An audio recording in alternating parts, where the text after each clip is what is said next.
Pessoal, bom dia. Eu sou Marcel Pedroso, coordenador da plataforma de ciência de dados aplicada à saúde, e vim só dar as boas-vindas aqui para vocês nesse primeiro curso de IR remoto, né? Que a gente dava esse curso antes presencial e a gente teve um trabalho para fazer essa adaptação para o virtual. Então, eu queria agradecer bastante. A gente montou um grupo de 19 pessoas para construir esses cursos, tanto de R e de Python. Então, foi um trabalho bem árduo.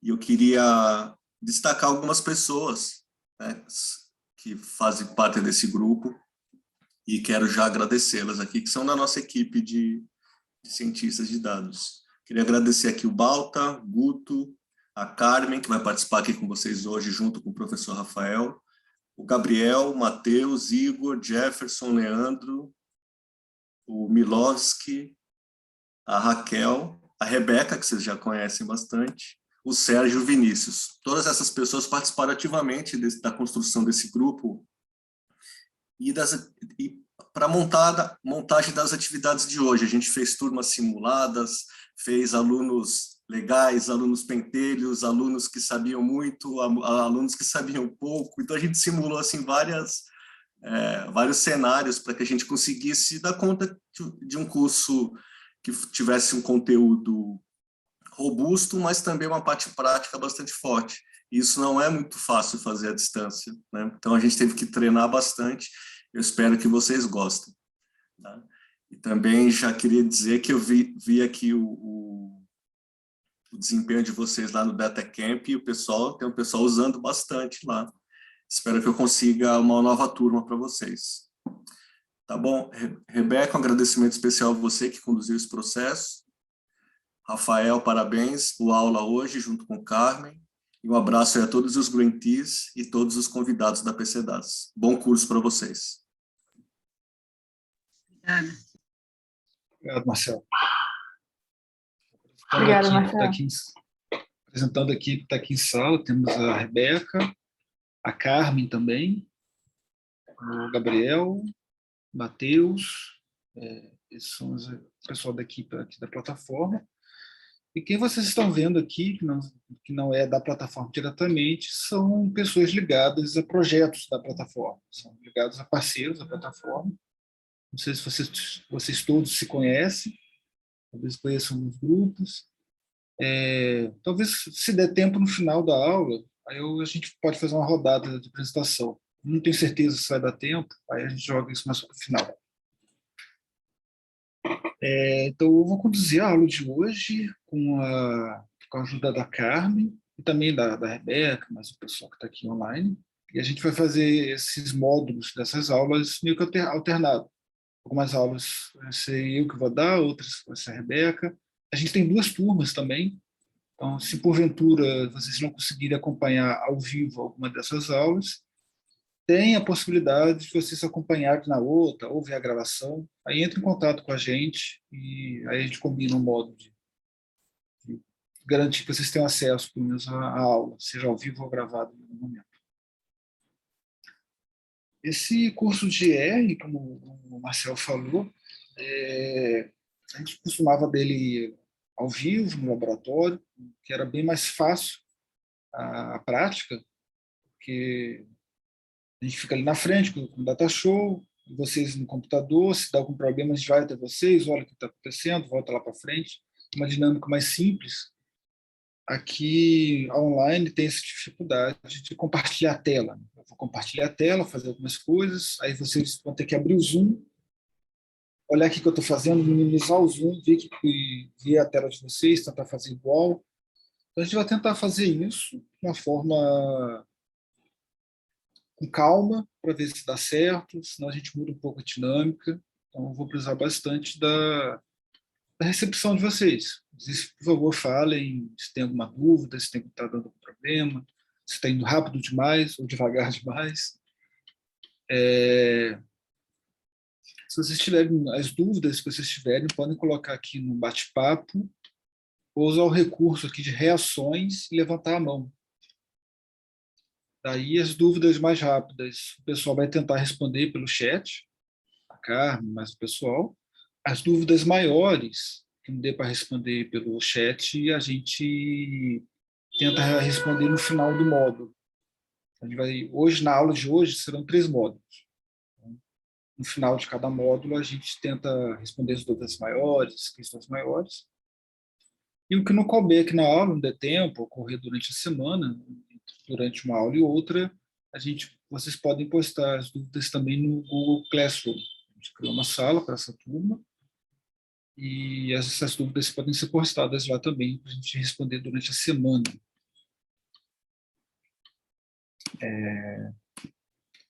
Eu vou começar, então, a compartilhar minha tela para mostrar para vocês alguns recursos, antes de entrar na aula em si. Compartilhar. Aqui, o nosso Classroom. É importante que vocês tenham acesso ao Google Classroom. Eu dei uma olhada aqui na turma, não estão todos inscritos, né? Aqui a gente tem 7 apenas, então é importante que vocês se inscrevam no Classroom. Eu vou colocar no chat o link de inscrição para vocês entrarem. Vocês podem fazer isso agora ou durante esse começo da aula, para vocês poderem acessar todo o material, né, da aula, os notebooks, tudo que a gente vai usar aqui na aula. Vou falar um pouco da ementa do curso, é importante ter uma visão geral dos horários.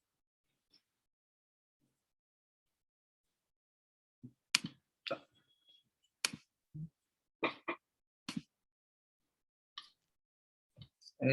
Ementa. Então, a gente vai ter 3 módulos nessa aula. Então, aqui, né, módulo 1, aula 1, módulo 2, aula 1, módulo 3, aula 1. A gente vai dividindo isso como se fossem capítulos que a gente vai cobrir durante as aulas. Hoje a gente vai ver uma introdução geral ao R. Vamos falar um pouco de vetores matrizes. A próxima aula vai abordar outros temas. É importante vocês acompanharem um pouco essa ementa, para vocês verem o que vai ser visto, que vai vir à frente. Aqui no Classroom tem uma área chamada as dúvidas, então vou começar aqui pelo Classroom também. Aqui em mural é o lugar que vocês podem postar as dúvidas. Então, vocês podem colocar aqui alguma dúvida e a gente vai tentar responder isso entre uma aula e outra. Na aba atividades, tem um link aqui chamado pasta da turma no Google Drive. Aqui vai ser, a princípio, o principal lugar que a gente vai compartilhar arquivos.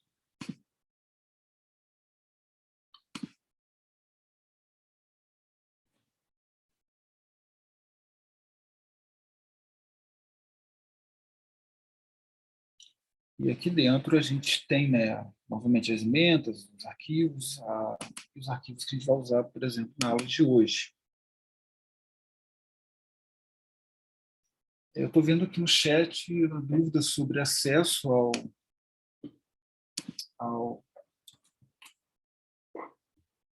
Classroom. E vai ser, realmente agora vai ser importante a gente dar conta disso antes de começar a aula em si, senão vocês não vão ter acesso aos notebooks. Para o uso do Classroom, é recomendado ter uma conta no Google, uma conta @Gmail. Não sei se domínios da instituição, por exemplo, da FRJ ou outras, a não ser que seja uma conta conveniada ao Google, mas em geral é melhor usar uma conta do Google. Gente, licença. Eu não sei se aconteceu isso, mas acho que eu fui inscrita na turma 2. Eu vi aqui no Classroom que eu estou na turma 2. Tem algum problema? Porque assim, no e-mail diz que eu estou na turma 1, só que no link eu acho que eu fui inscrita na turma 2. Oi, Júlia. Provavelmente eu anotei que você estava na turma 2, te convidei para a turma 2. Mas no e-mail está escrito turma 1. Está toda a informação para a turma 1, com a data de hoje. Eu vou colocar o convite do Classroom aqui no chat. Todo mundo que não tiver acesso, acessa por esse link que eu vou colocar agora, tá?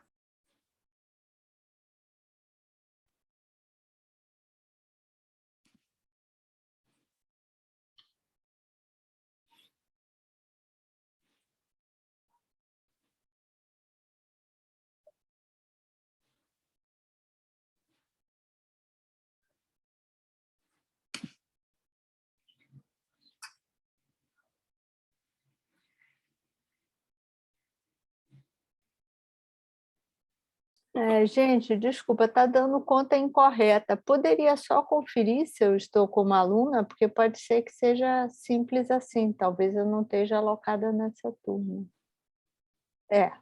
Doris, você conseguiu acessar esse link que eu acabei de colocar no chat? Não, dá o mesmo erro. Dá o mesmo erro? É, Você tem conta do Gmail, por exemplo? Ou não? tem, mas eu uso essa para Classroom. Eu dou aula com essa. Porque essa, na verdade, ele é Gmail, é um Gmail disfarçado. Eu acho que aí é uma situação mais específica. Talvez a gente tenha que ver isso no Talvez. intervalo. Tem gente que o Google está exigindo que fosse alguma conta Gmail, né? Não sei se... Tá, é a mesma conta @gmail, pode ser também. Se não se Sim. importar de Se usar você essa entrar por conta esse link agora, aqui no chat, Eu você loga normalmente no seu e-mail e já consegue entrar. Deixa eu mudar aqui, que aí de repente não atrasa aí. Não é tão simples assim.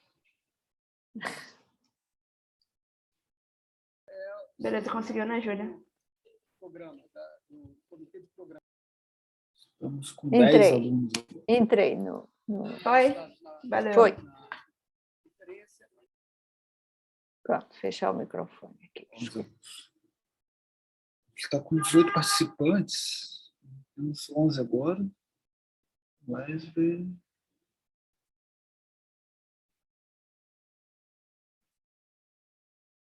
usando o Google como conta pessoal. Bom, Wesley, se você consegue acessar... Não, só esclarecendo essa questão de ele estar pedindo outra conta. Aí no meu aparece Sage falando da conta do Workspace, porém ele lista lá o mural e tem os tópicos que você está mostrando aí, tá igual. Só dá esse alerta, né? De que talvez tivesse mais recurso com esse outro tipo de conta. Só esclarecendo. Tá ótimo, Wesley, obrigado. Eu estou com 11 agora, atualizando. 11 alunos. Os que estão aqui em sala, quem não conseguiu entrar ainda? Se puder colocar uma mãozinha levantada aí.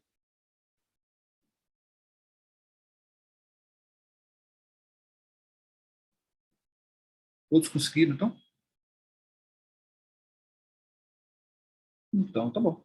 Todos que estão aqui em sala conseguiram acessar, eu vou começar partindo que vocês têm acesso ao Classroom. Compartilhamento novamente.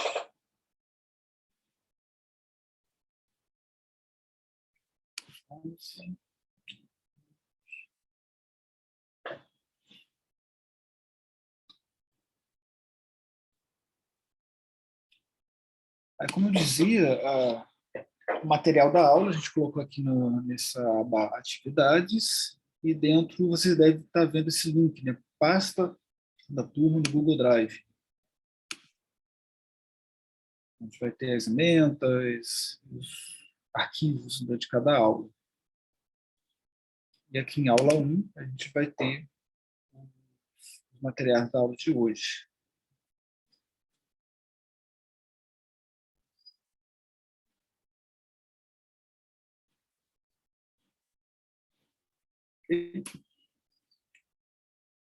A gente vai usar nessa aula, no curso todo, né, um recurso chamado Notebook. A gente vai explicar um pouco sobre ele, mas quem não tem familiaridade, só procurando seguir com o que a gente vai falar, e depois a gente vai explicar exatamente o que é um notebook. Aqui na pasta aula 1, a gente tem esses 4 arquivos, 3 deles têm essa extensão, né? IPYNB. Eu vou pedir que vocês...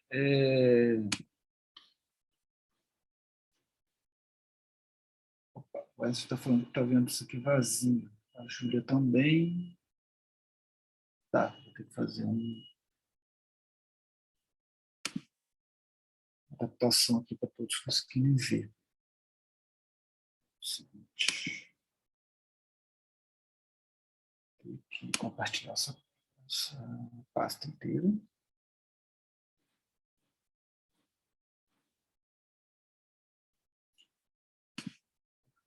Vou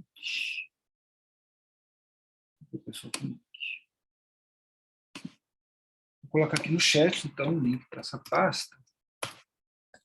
Vou colocar ali em materiais também. Para material.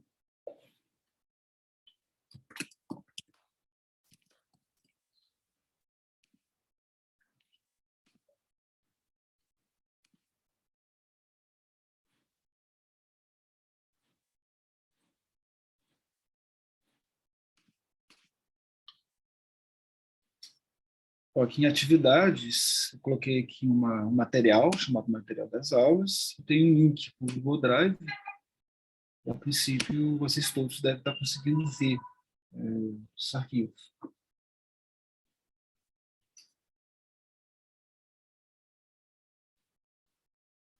Já está dando certo aqui. O Wesley confirmou que deu certo o link. Então, vamos usar esse link aqui. Ótimo. Então, aqui em aula 1, na pasta aula 1, a gente tem esses arquivos, 3 deles são esses notebooks, né, que tem essa extensão maior, IP, YNB. Eu vou pedir para vocês clicarem nesse arquivo e clicarem aqui em fazer uma cópia. Acho que é por aqui que a gente tem que fazer isso. Não cliquem. Vai fazer uma cópia local. Rebeca, a gente chegou a testar o melhor modo dos alunos clonarem esses arquivos? Seria abrindo ele mesmo? Só um instante, Rafael. Eu não estou ouvindo direito. Só um instantinho que eu vou fechar outra coisa aqui. Vocês podem clicar, então, no módulo 1, introdução. Oi, pode repetir. A gente está vendo um modo aqui dos alunos clonarem um arquivo do notebook. Acho que o melhor modo é eles abrirem um arquivo, né? Começa abrindo o arquivo, 2 cliques. Então, aqui no link, aula 1, vocês podem dar 2 cliques nesse módulo 1. Vai abrir aqui o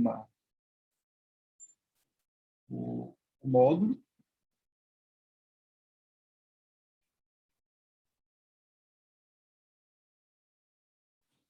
A Lívia está falando que está meio estranho o módulo 1, foi isso que abriu. Abriu alguma outra coisa, Lívia? Um texto confuso. Tem um botãozinho em cima dizendo abrir com Colab? Se tiver, clica nele.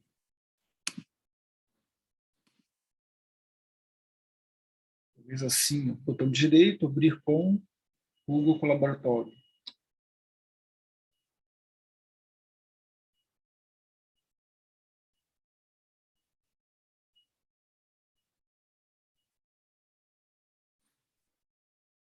Gente, desculpe interromper, eu não tenho nem acesso a essa pasta chamada aula 1. Eu só tenho acesso a turma 1, horários e ementa.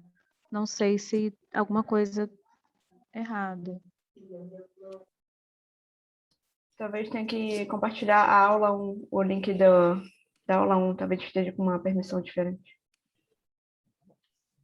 Eu também não estou conseguindo, porque eu recebi o convite por e-mail que está sem memória. Aí eu solicitei que seja enviado por um outro e-mail meu, não sei se é possível.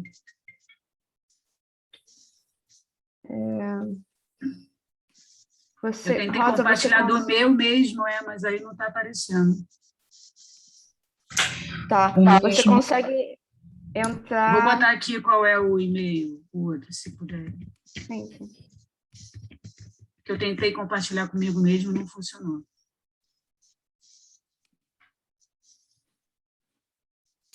O mesmo está acontecendo comigo, só tenho acesso a...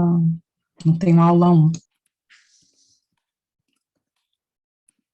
Colocando um link específico do material da aula 1. Assim funciona. Coloquei aqui no Classroom, vou colocar aqui no chat também. Será que algumas pessoas conseguiram ver e outras não?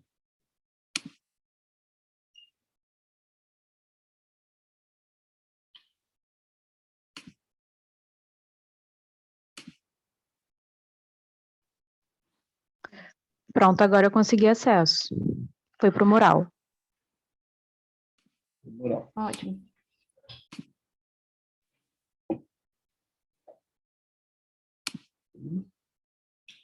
Então, idealmente, clicando com o botão direito aqui na introdução, abrir com, deve aparecer esse Google Colaboratório,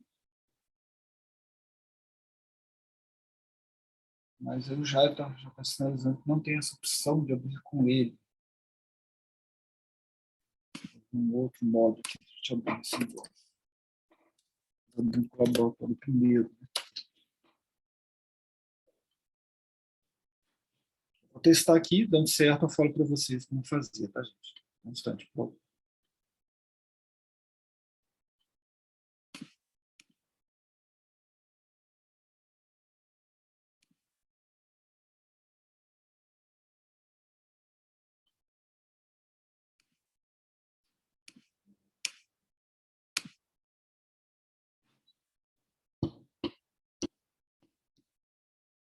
Fazendo download do arquivo e enviando de novo.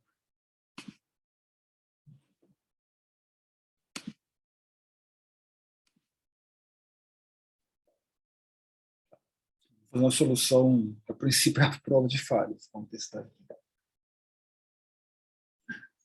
A Doris conseguiu instalando o Google Colaboratório. Como assim instalando, Doris? Talvez funcione para outras pessoas. É que você tinha falado, a Rebeca tinha falado para procurar ali abrir com, aí não tinha, aí eu fui e instalei. E Aqui, conectar mais apps?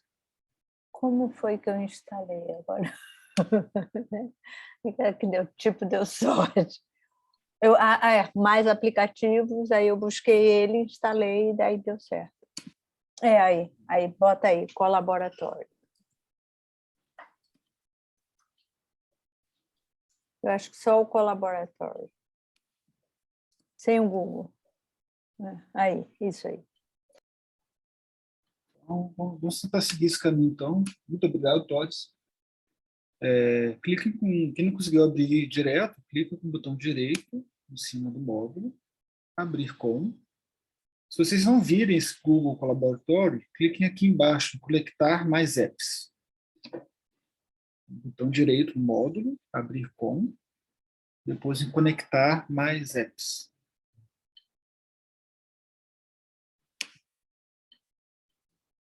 Em seguida, a gente tem uma caixa de busca aqui em cima. E a gente coloca aqui Colab. Pede para pesquisar. O meu já está instalado, vocês cliquem aqui em Colaboratório e peçam para instalar, no caso.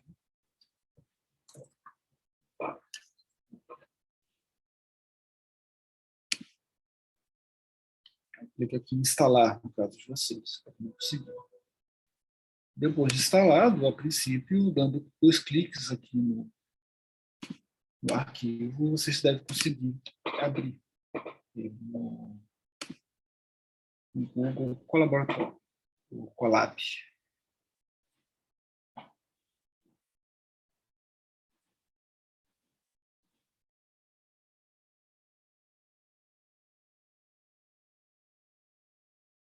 Depois que vocês abrirem, a gente recomenda que vocês façam uma cópia desse arquivo, desse módulo 1.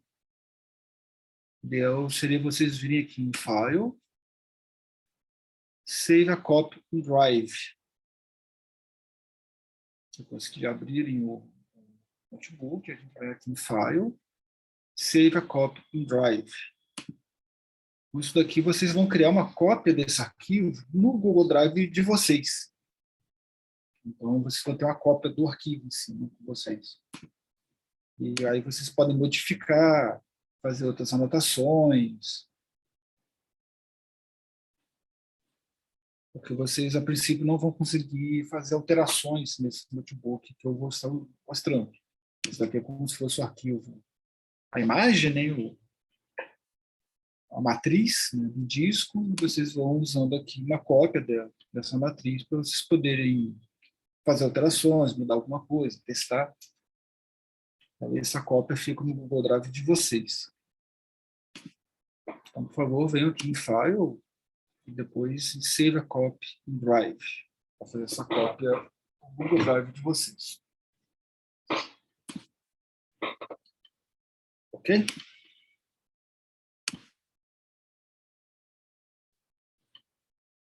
Bom, então, imagino que agora todos estejam com acesso ao Classroom, todos estejam com acesso aos arquivos da aula de hoje, e todos estejam conseguindo abrir o notebook no Colab.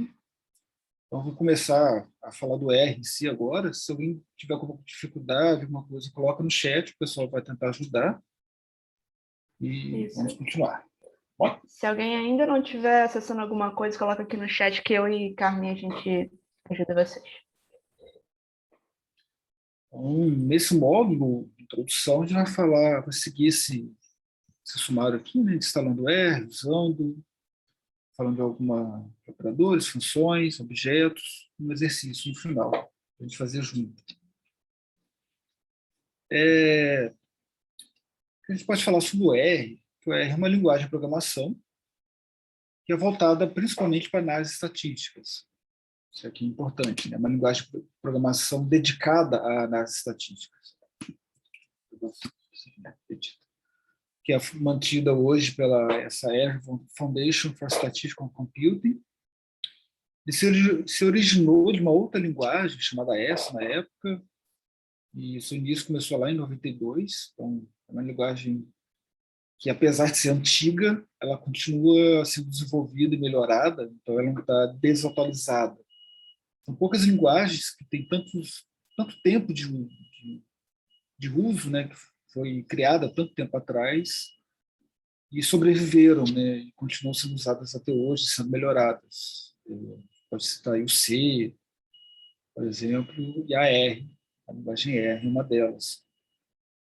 Importante do R, uma das fatores importantes do R, é que ele é uma linguagem completamente aberta, é uma linguagem proprietária, então ela é aberta, ela é continuamente desenvolvida e melhorada pela comunidade, é instalada você pode usar ela sem nenhum tipo de custo em qualquer sistema operacional, falando de Windows, Mac, Linux e outros mais até.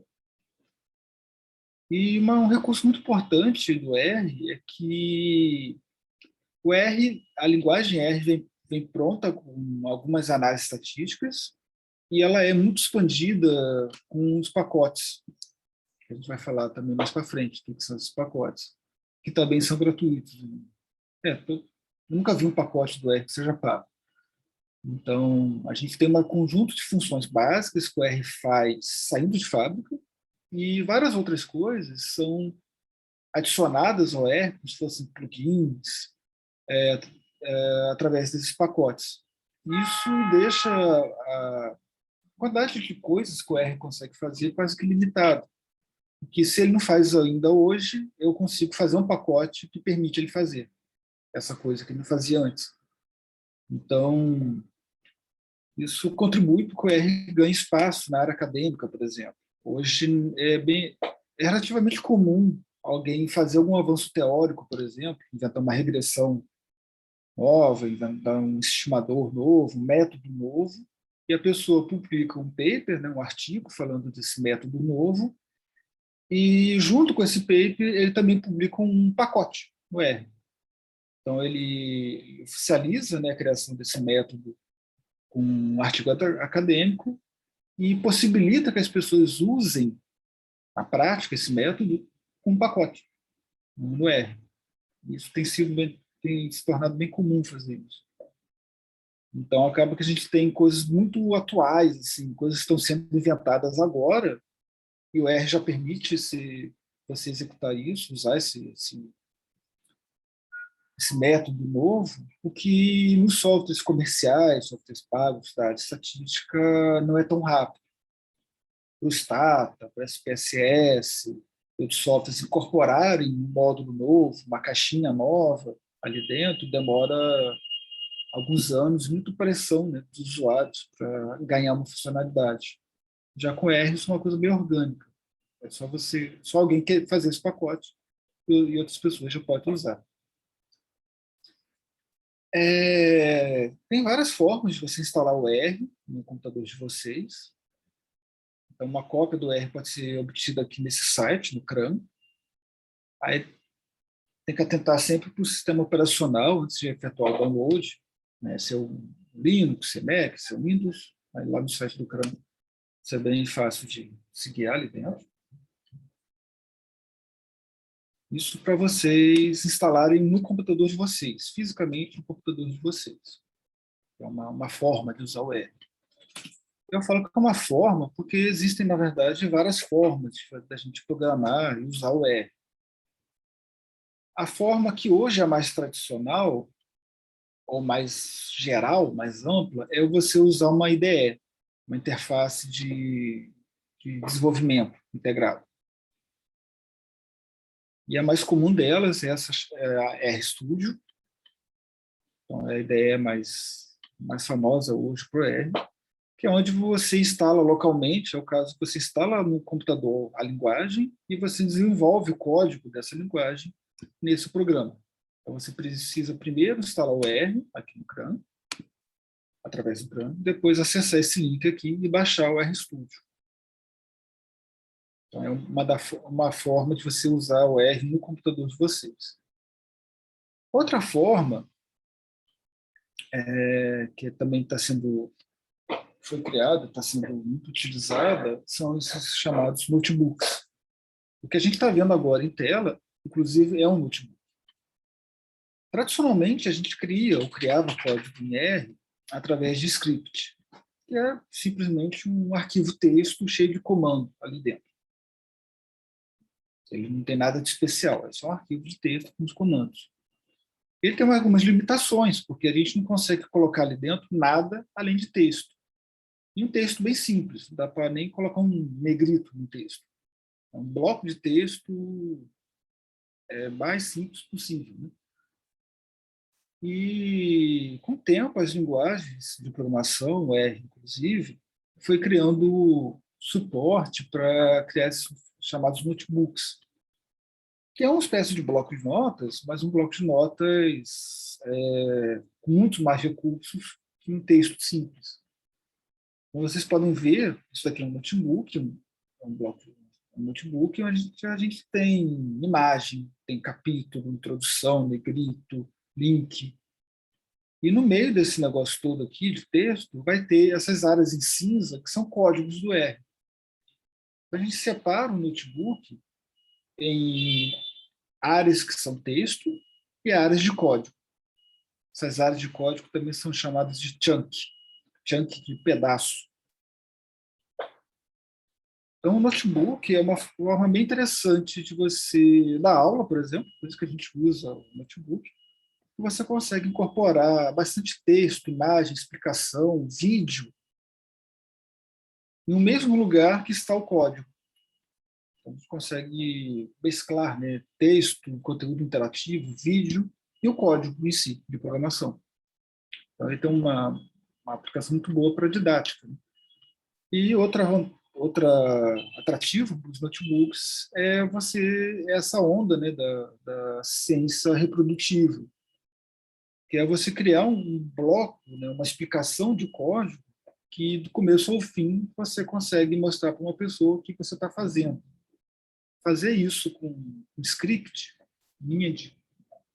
um arquivo simples, cheio de comandos, é muito mais complicado você fazer algo reprodutivo para outras pessoas consigam reproduzir o que você acabou de fazer. No notebook, com a diversidade de formatações, inclusão de texto, vídeo, imagem, enfim, a gente consegue explicar muito melhor o que a gente está fazendo nos códigos, em volta, né, dos códigos. E quem usa o RStudio tem como criar também notebooks, é o chamado R-Notebook ou R-Notebook. E outra forma de criar notebook é onde a gente está agora, que é o Google Colaboratório. O Google Colaboratório é um recurso da Google, naturalmente, que oferece um espaço na nuvem para você criar esses notebooks. Então, se a gente quiser criar, por exemplo, um notebook em R, em branco, do nada, né, sem nada, sem nem conteúdo dentro, a gente pode usar esse link. Então, a gente clica aqui no link, ele vai iniciar um notebook dentro da nuvem do Google, nesse ambiente chamado colaboratório, ou Colab, que vai permitir você criar um notebook que vai ter tanto texto, né, uma vantagem do notebook, quanto código R. Posso colocar aqui um comando qualquer do R. Depois a gente vai falar sobre comandos. Né? A questão é que eu estou executando esse comando não no meu computador. Estou aqui num browser, né, no navegador da internet, e esse código está sendo executado na nuvem do Google. Está usando memória RAM, está usando disco, né, esses detalhes aqui, está sendo consumido de máquinas, de computadores, da nuvem do Google. Rafael, então eu não preciso mais ter um computador parrudão que faça tudo? Eu posso usar tudo na nuvem? Dependendo do que você trabalha, sim. Isso é saber se esses recursos não contam, ou você vai precisar, por exemplo, fazer um upgrade dessa conta e pedir mais recursos, né? Mais memória, mais disco, mais coisas. Mas, com a boa parte do que a gente faz, o Colab dá conta, com certeza. A não ser que você trabalhe realmente com grandes arquivos, ou arquivos de natureza muito complexa. Em geral, se você não trabalhar com esses casos, a princípio, o Colab dá conta de fazer muita coisa. E é por isso que a gente optou, por exemplo, de usar ele aqui no nosso curso. Aí vocês não precisam ter o R instalado, é só ter acesso à internet, vocês conseguem usar o R. Então, a gente seguiu essa linha. Então, a gente vai usar aqui no curso notebooks hospedados e executados lá no laboratório. Mas, naturalmente, qualquer linha de código dessas do R, se vocês quiserem colocar no RStudio, vai funcionar do mesmo jeito. O R que está por trás rodando é o mesmo, né? Isso muda o ambiente. Pessoal, alguma dúvida até aqui?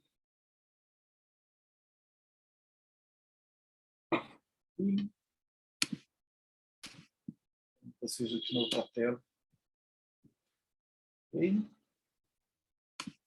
Chat não tem nada não, Rafael. Tá bom. Vou falar de aritmética com R, mas eu também acho importante falar numa aula introdutória é o seguinte. O R é uma linguagem de programação voltada à estatística, conforme eu já tinha dito. Então, quando a gente usa o R, a gente precisa trabalhar com um tipo de programa, com um tipo de, não programa, um tipo de relacionamento com o computador diferente. A gente está muito acostumado no dia a dia a clicar em botões, aí aparece alguma coisa, uma janela, eu vou aqui dentro de imprimir, aparece uma outra janelinha, eu dou opções e mando executar alguma coisa. É uma interface visual. Uma interface visual que você tem com o computador. Como o R é uma linguagem de programação, para a gente usar essa linguagem, a gente vai precisar escrever nessa linguagem. Então, com R e outras linguagens de programação, a forma que a gente trabalha com ela é escrevendo em linhas de comando, linhas de código. Então, a gente vai ter que digitar coisas para que um código seja executado. Então, eu dou um comando, o computador interpreta esse comando e dá um resultado logo abaixo. Basicamente isso que ele faz. Eu dou um comando, mando ele executar, e ele interpreta esse comando e dá um resultado abaixo. Isso que é uma linguagem. Isso que é, na prática, usar uma linguagem de programação. E, como tudo, isso tem vantagens e desvantagens. A interface visual é muito mais simples de usar.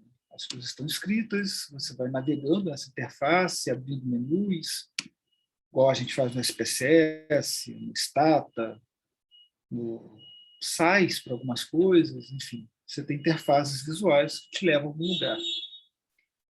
Essa é a vantagem da interface visual. A desvantagem é que ela é limitada aos menus e caixas de diálogo que tem no programa. Se você quiser fazer alguma coisa diferente do que está permitido nessas caixas de diálogo, você não vai conseguir fazer. Você fica restrito ao que o programa deixa você fazer. É basicamente isso. E já na linguagem de programação, trabalhando com linhas de código, comandos, é como se você escrevesse um texto. Só que você está escrevendo um texto em uma língua específica. Você não está escrevendo em inglês ou português, você está escrevendo na linguagem R.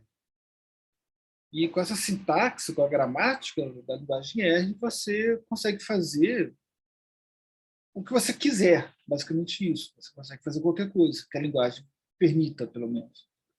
Então, você, como se fosse uma folha em branco, onde você começa a escrever algo que vai ter um resultado, uma conclusão no final.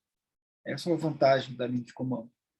Você trabalhar com linha de comando. Você tem menos limitações de objetivos, de necessidades. Você vai para onde você quiser. Então, a desvantagem, né, da linha de comando, por outro lado, é a curva de aprendizado. É muito mais fácil você aprender a clicar em botões e caixas de diálogo e obter um resultado do que você digitar manualmente comandos, você produzir resultados. Você precisa, de fato, aprender uma nova linguagem.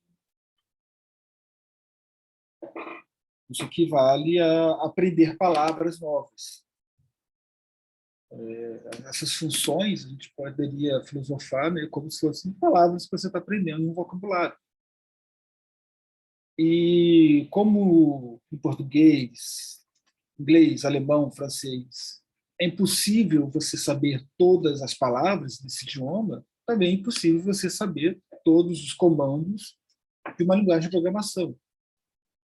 Então, não fiquem frustrados por vocês só saberem poucas ou não gravarem todos os comandos possíveis e existentes no R, ou no Python, ou em qualquer linguagem. A gente, como forma a gente aprende uma linguagem, a gente vai aprendendo algumas palavras e aprende a juntar essas palavras até formar estruturas mais complexas. Na linguagem de programação, a mesma coisa. E aqui, nesse notebook, é realmente uma alfabetização do R. Eu estou ensinando para vocês aqui os primeiros elementos de uma linguagem, no caso, uma linguagem de programação. E a ideia é que vocês irão acumulando esses recursos da linguagem e juntando eles e criando estruturas mais complexas. Para falar para o R o que você quer e ele te dá uma resposta, que realmente é o resultado que você está buscando. E para uma linguagem de programação, assim, o começo dessa alfabetização é a gente fazer contas, essa aritmética com R. E no começo parece muito simples, né? Poxa, para fazer isso é muito mais fácil pegar uma calculadora aqui no celular, né? Mas, como eu falei, a gente está alfabetizando, como se a gente estivesse ensinando para vocês agora o alfabeto. E a gente tem aqui alguns recursos aritméticos mais básicos com R. O primeiro deles é a soma, que é só colocar realmente entre dois números o sinal de mais. Aqui no teclado, coloco o sinal de mais. Então, eu estou aqui no chunk, no bloco de notebook, que é bloco de código, não é de texto. O bloco de código é cinza. O que eu estou vendo nesse bloco aqui? Eu tenho uma linha verde, que está com a cor verde, e tem aqui embaixo uma outra linha, que está cores normais. Essa linha verde é um comentário. Tudo que é precedido, iniciado, né, esse joguinho da velha, tralha, enfim, como vocês devem para isso, isso indica à linguagem que isso daqui é um comentário. O que é esse comentário? É um texto que você quis colocar ali dentro do código, um lembrete, e o R não precisa se preocupar em interpretar esse texto. Ele vai ver, isso aqui é um comentário, pula e vai para a próxima linha. Isso que o R vai fazer. E aqui embaixo, como não tem essa tralha na frente, tá sem nada, é um código que o R vai interpretar. Então, tem um número, um sinal de mais e um número. Então, eu vou somar esses números. Isso que o R vai entender. Como que a gente pede para o R executar esse bloco de código? Eu posso clicar nesse botão Play, aqui no notebook, ou Ctrl Enter, ou Command Enter, no teclado, e ele vai executar. O que está acontecendo aqui no notebook? Ele está ligando uma máquina lá na nuvem do R, iniciou uma instância, né, uma máquina, subiu o R, e agora o R executou o código que eu digitei aqui em cima e apareceu embaixo o resultado. A subtração, por exemplo, sinal de menos. Mesma coisa. Dou play aqui no comando, o R vai executar essa operação e aparecer embaixo o comando, o resultado. Então, a lógica de uma linguagem de programação segue isso. A gente dá um comando e a gente vê o resultado embaixo. Comando, resultado. Multiplicação pelo asterisco, divisão pela barra, e exponenciação, né, elevar um número a outro número, a gente faz com um acento circunflexo, né, chapéuzinho.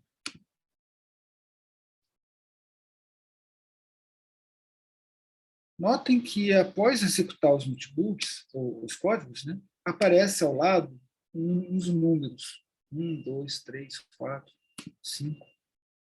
Isso daqui é um lembrete para você de qual código foi executado primeiro, qual foi executado depois. Então, eu executei esse, depois eu fiz esse, depois esse. E a gente vai ver a utilidade disso depois.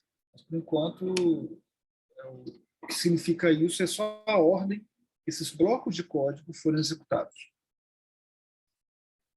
Então, aqui a gente ensina para vocês algumas operações básicas, 5 operações básicas, e agora tem um exercício para a gente tentar fazer aqui. Eu quero que vocês obtenham o resultado de uma equação que usam essas mesmas operações. Estou somando, estou multiplicando, dividindo e colocando algo elevando algo ao quadrado. Eu quero que vocês, nesse chunk, nesse bloco aqui embaixo, façam essa operação, usando a linguagem do R. Vou clicar aqui em cima.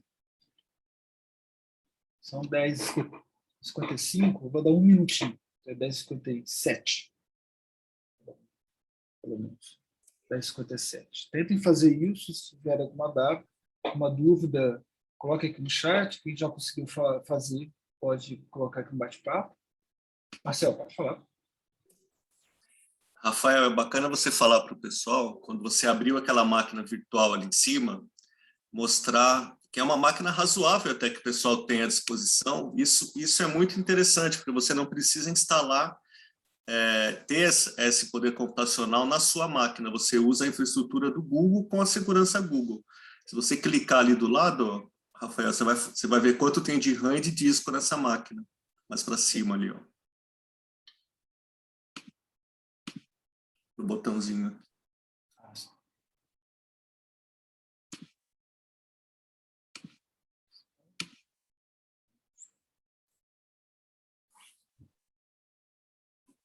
Quando passa o mouse nela mesmo, já aparece.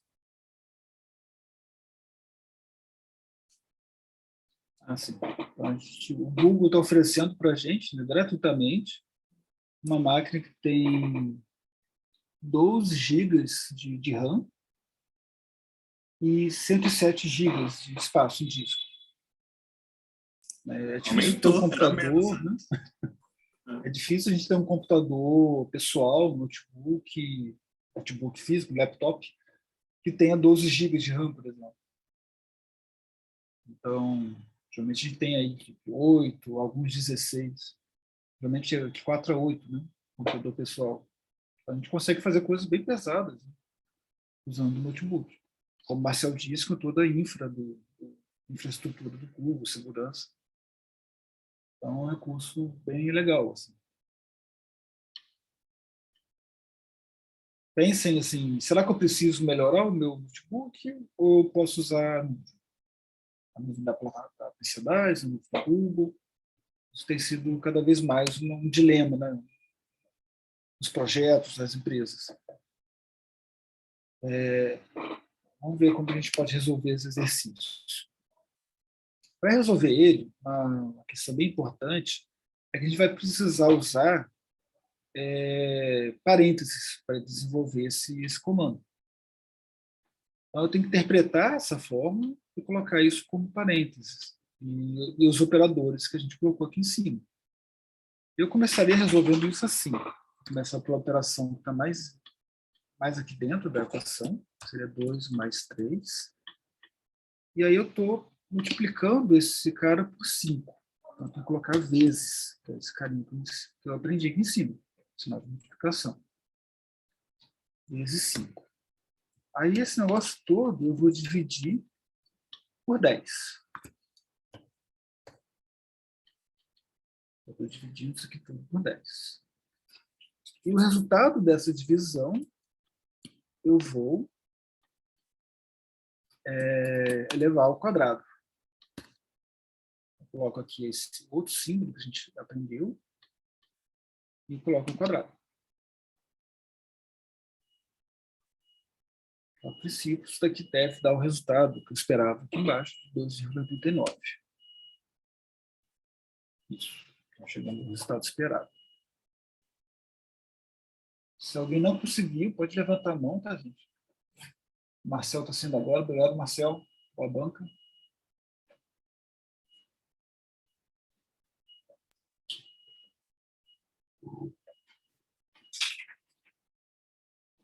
É importante sempre observar, né, a ordem dos parênteses e colocar as operações. Boris, pode falar. O meu deu aqui unexpected symbol. E aparentemente eu fiz a mesma coisa. Deve ter algum caractere, alguma coisa Solto, diferente. né? Alguma coisa.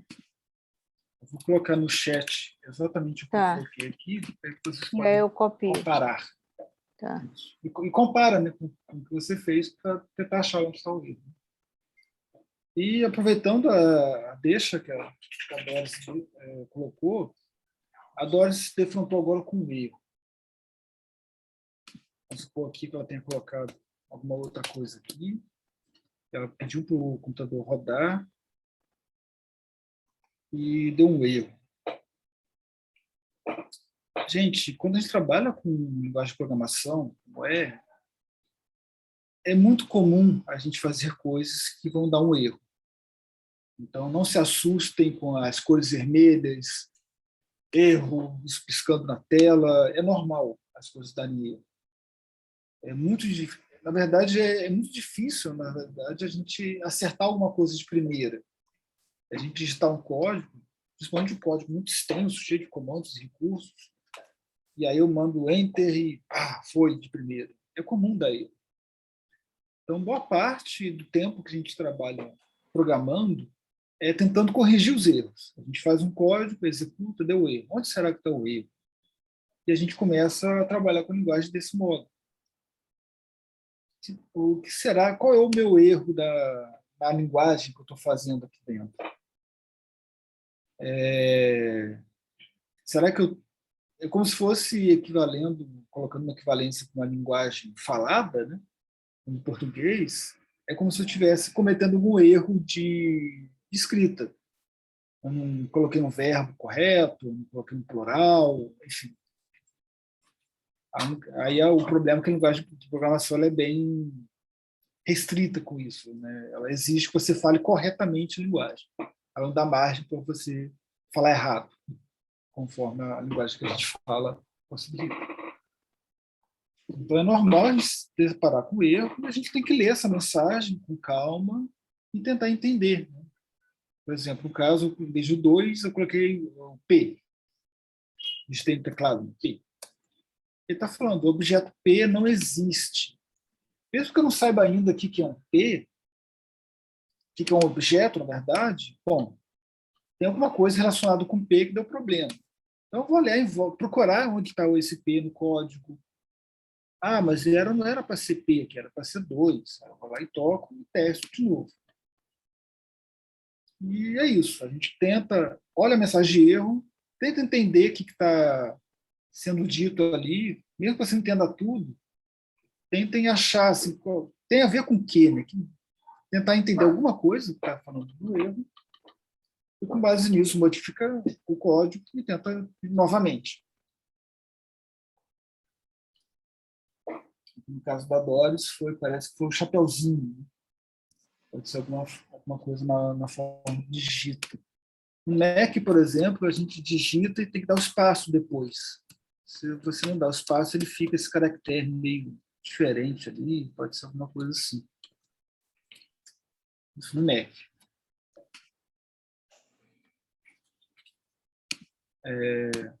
Então, o recado é esse. É comum dar erro, não se apavorem. A gente passa muito tempo mesmo corrigindo o erro.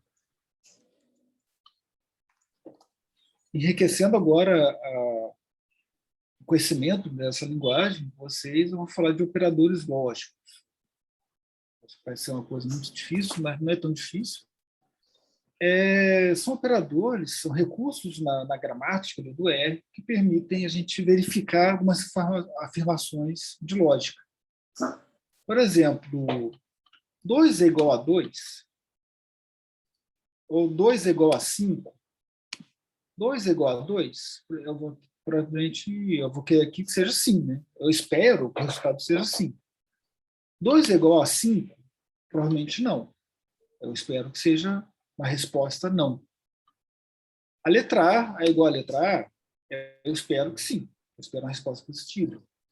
A letra A minúscula é igual à letra A maiúscula? Aí eu espero que não. Eu espero uma resposta negativa. Se a gente executar esse bloco, vai aparecer aqui os resultados. 2 é igual a 2? Sim, true, verdade. 2 é igual a 5? Falso, não é verdade. E reparem, essa igualdade é dada por 2 sinais de igual. Não posso colocar só um. Isso aqui vai dar um erro. Provavelmente. Isso. Fazendo um assign, algo que a gente vai ver daqui a pouco. Então, o teste de igualdade a gente obtém com 2 sinais de igual. E aí aqui, no resultado, né, dessa sequência de código, eu estou vendo para cada linha de código o resultado obtido. Isso aqui mostra outra coisa também no R, é que o R é sensível à letra maiúscula e letra minúscula. Então, o R vê diferenças nessas coisas, letra maiúscula e letra minúscula. A Doris, você está com a mão levantada? Está com uma dúvida? Isso são testes de igualdade, então, 2 sinais de igual. Outro recurso é a gente verificar se algo é maior ou menor. Para fazer maior, o símbolo esse daqui, né? Ali perto da interrogação, a gente tem esse símbolo no teclado. Então, eu estou perguntando para o R, 2 é maior que 3? Ele vai responder para a gente. E outra possibilidade é, 2 é maior ou igual a 3? Por exemplo, também seria falso, né? Eu espero que não. Espero uma resposta negativa. Eu poderia colocar aqui, 3 é maior ou igual a 3? Pela igualdade já daria.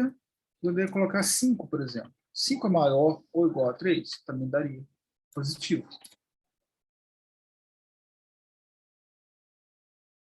Então, desses dois aqui deu falso, e o último deu positivo. Mesma lógica para o menor. O outro símbolo, né? Menor igual, a gente coloca menor igual. E para que isso serve, né? A gente vai usar isso mais para frente. Então, é um elemento básico da linguagem que a gente não vai usar assim, diretamente, mas talvez na próxima aula a gente já use esses operadores. Por mais que não tenha uma execução direta agora. Né? Por mais que pareça tudo muito óbvio agora, depois a gente vai ver utilidades para esses recursos. Ok, pessoal? Então, vou agora para outro tópico da aula, que é funções. Tá?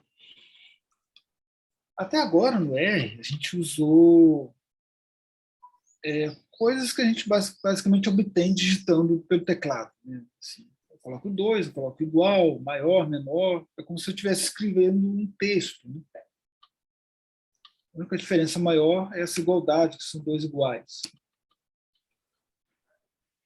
Agora, enriquecendo mais o conhecimento da linguagem, a gente consegue obter do R outros resultados através de funções. Função é uma estrutura, um comando que apresenta um resultado com base em um ou mais argumentos. Então, em vez de você sair programando só usando as operações básicas, maior e menor, eu uso uma função, algo que o R já sabe fazer, para obter um resultado. Por exemplo, eu quero que o R calcule para mim uma raiz quadrada. A raiz quadrada no R é obtida por esse comando, sqrt. Por que tem esse nome, sqrt? Todos os comandos no R derivam, né, do inglês. Então, esse sqrt vem de square root, raiz quadrada. Combinação, should, exponencial do Euler, x, por aí vai. Então, o nome do comando costuma ser o nome que a gente quer fazer, geralmente em inglês, ou uma abreviação disso. E a função, ela funciona assim. A gente tem o nome da função, depois a gente coloca parênteses. E dentro dos parênteses, a gente coloca os argumentos que essa função precisa para funcionar. Se eu quero calcular uma raiz quadrada, bom, eu preciso de um número para calcular a raiz quadrada. Eu estou calculando a raiz quadrada de um número. Então, eu tenho que informar para essa função qual é o número. Aí, essa função trabalha com esse argumento chamado x. X é o número ao qual você está calculando a raiz quadrada. Então, o que eu estou interpretando dessa função? Calcule raiz quadrada de 9. É isso que ele está fazendo aqui. Então, vou executar. O que o R fez? Ele pegou esse número que eu informei aqui dentro, executou um código que está ali dentro, que o R sabe qual que é. A gente não está vendo esse código, mas o R sabe o que é, para obter a raiz quadrada. E ele apresenta aqui o resultado embaixo. Por exemplo, a análise combinatória. Combinação de 10 elementos, domados de 2 a 2. Eu poderia escrever, né, aquele monte de parênteses, e divisões, e põe aquele sinal de exclamação depois, vai fazendo toda a análise combinatória, manualmente, para fazer isso. Mas tem um comando no R, uma função no R, que já faz isso pronto. Então, isso deixa com que a gente consiga obter resultados muito mais rápidos. A análise combinatória, do outro lado, ela precisa de 2 argumentos, o N e o K. 10 elementos tomados 2 a 2.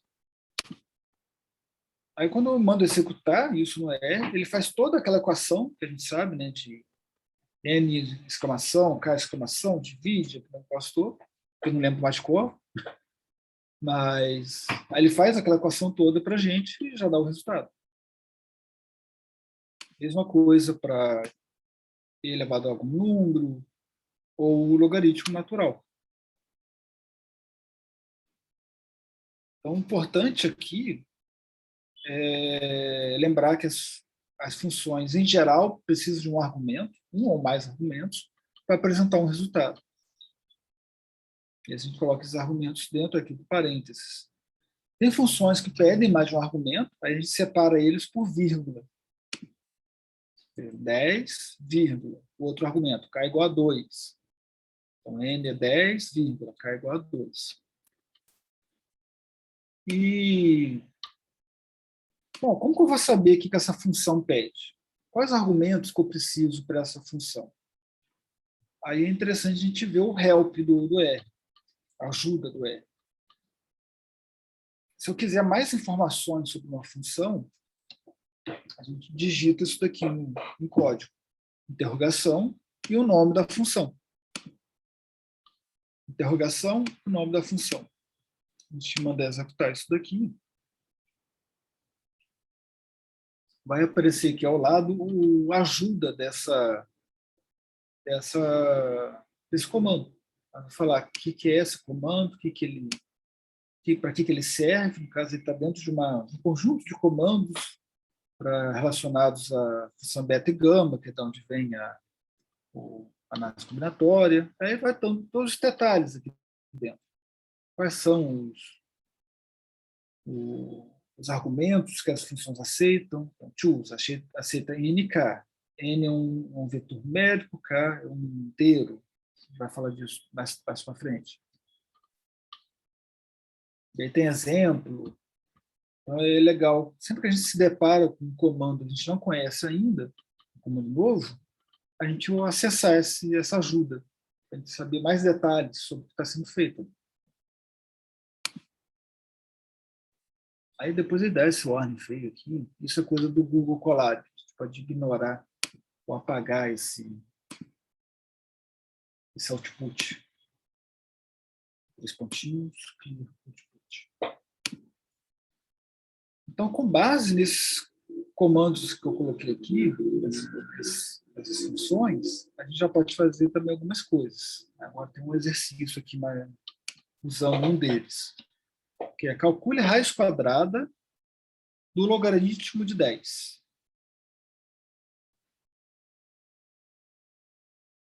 E tem algumas formas da gente fazer isso, que a gente ensinou até agora. Calcule a raiz quadrada do logaritmo de 10. São 11 e 14, vai dar mais ou menos 5, 11, 15, 16. Vocês tentarem fazer. Se alguém tiver alguma dúvida, pode avisar por aqui também. E aí, pessoal?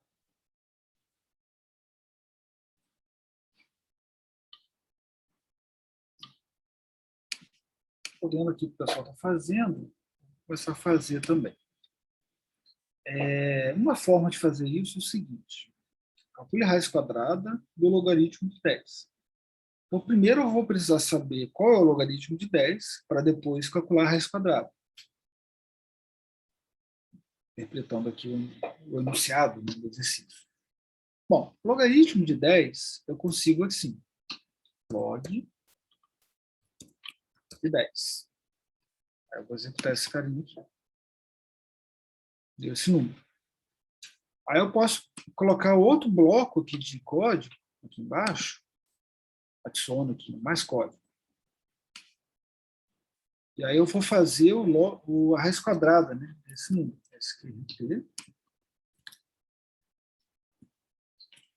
Desse número aqui. Eu vou copiar o que está aqui em cima e colar.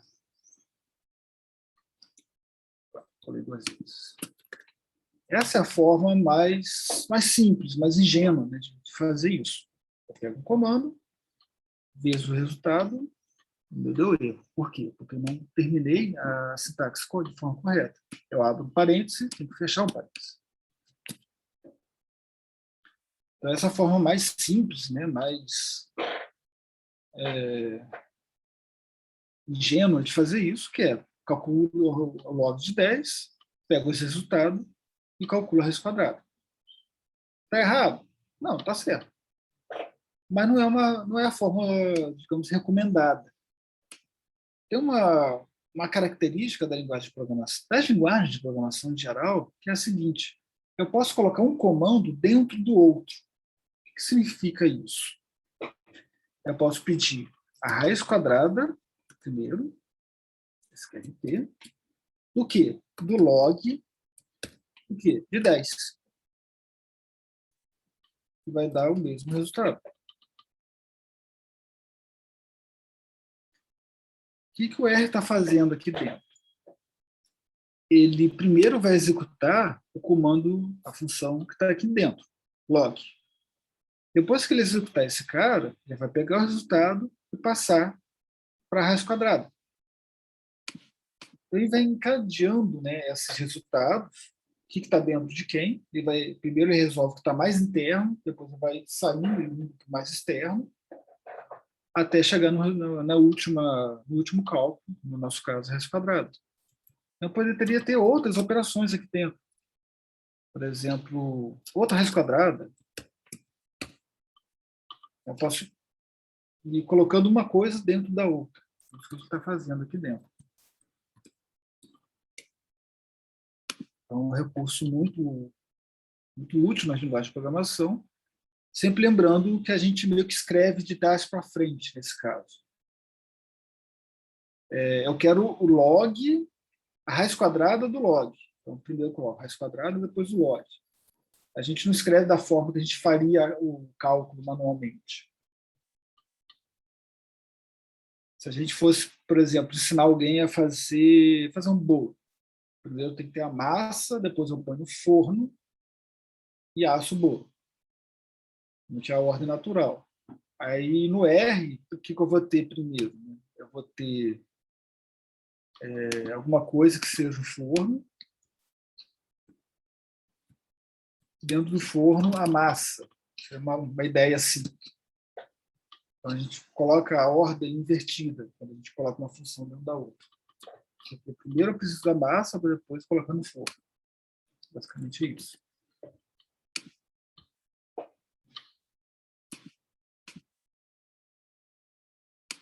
Okay?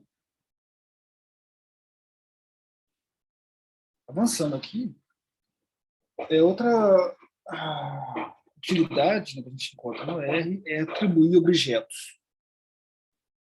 Por que a gente usa isso? Eu quero salvar um resultado, alguma coisa, dentro de uma variável. Essa variável a gente chama no R de objeto. Objeto é algo bem abstrato no R, um conceito bem abstrato, porque ele pode ser qualquer coisa. No R, um objeto pode ser um número, um texto,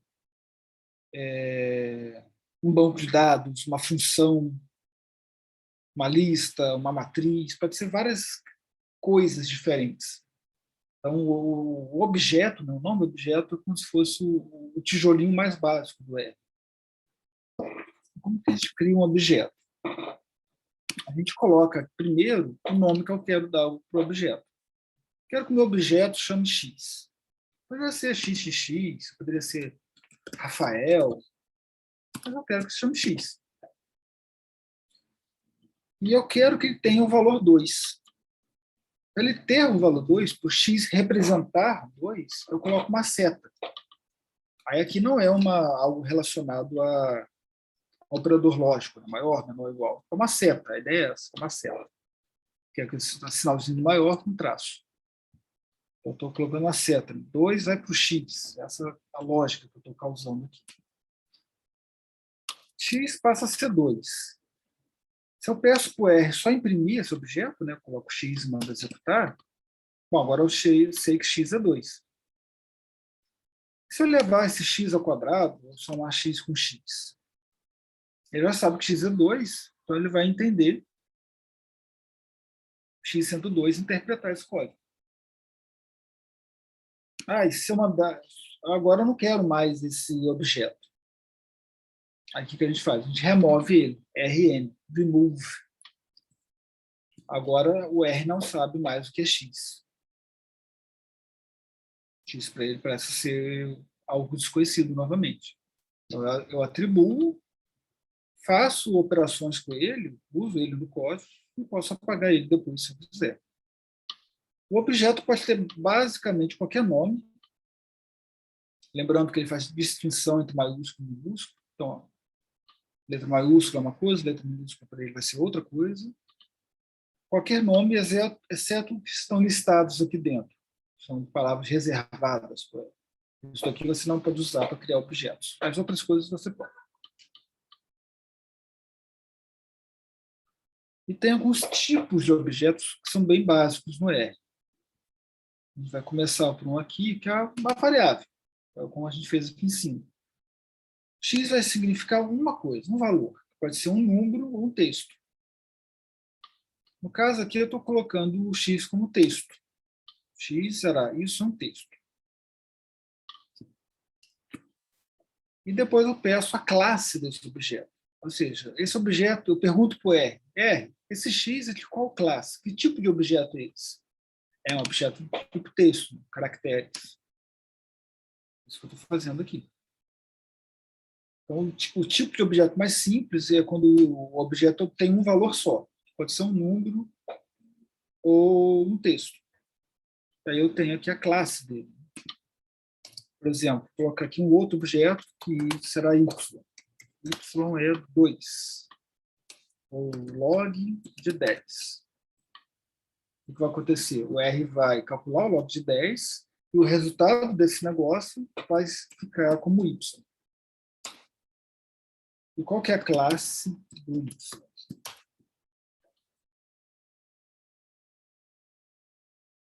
Classe numérica. O segundo aqui, né? Classe numérica. Com isso, a gente consegue resolver esse exercício aqui, no finalzinho do módulo. A gente vai usar uma função chamada paste. Ela combina texto e variável no resultado só. Ela pega um texto e pega uma outra coisa e junta coisas. Então, deem uma olhada nesse help e tentem fazer o que eu peço aqui embaixo. Vai criar 2 objetos de texto e tentar chegar nesse resultado final. Meu nome é Rafael. Vem aqui ver meu nome. O logaritmo da minha idade é... Aí eu vou ter uma outra coisa aqui. Tentem fazer isso. Vou dar alguns minutinhos também. Enquanto isso, eu vou pegar um copo d'água e já volto. Se tiverem dúvidas, podem colocar aqui no chat. Pode falar, já. Bom dia, Rafael. Bom dia a todo mundo. Eu estava fazendo esse exercício aqui, só que em vez de usar a atribuição através de objetos, eu fiz uma atribuição simples usando o igual, e os resultados eles são os mesmos, tá? Em vez de eu utilizar a seta para a criação de um objeto, eu coloquei o nome da variável recebendo, através do igual, um valor, e ao pedir o valor do class, ele executou da mesma forma, e fazendo o paste, ele funcionou da mesma forma. Qual a diferença da criação do objeto para uma atribuição simples de uma variável? Então, o R permite você criar um objeto, né, atribuir o conteúdo de um objeto de 2 formas, como já está falando. Né? Tanto pela seta, dá certo, e você pode também colocar o igual. Também dá certo. Ele permite os dois são equivalentes. Eles vão dar o mesmo resultado. Não conheço diferenças entre usar seta ou igual. Qual que eu devo usar, então? Você pode usar qualquer um dos dois. Até ao mesmo tempo. O que acontece é algo relacionado ao estilo. Da mesma forma que a gente tem um estilo de escrita em português, inglês, qualquer língua, a gente tem também um estilo de escrita na linguagem de programação. E, geralmente, os manuais de estilo do R recomendam o uso da seta, porque é mais visual você entender a seta do que o sinal de igual. Algumas pessoas podem se confundir esse igual com o verificador de igualdade, por exemplo. Então, geralmente, os manuais de estilo do R recomendam a seta por isso. Mas é uma questão de estilo, né? Você pode escrever de um jeito ou de outro. Tem um manual de estilo por Google, senão. Google.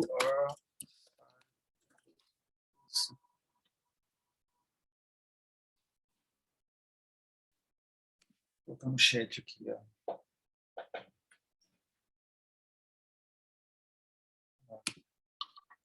Esse estilo. Que é assim, ele não fala isso está certo, isso está errado. Ele fala, olha, isso aqui é melhor que esse outro. Vai ter... Isso aqui.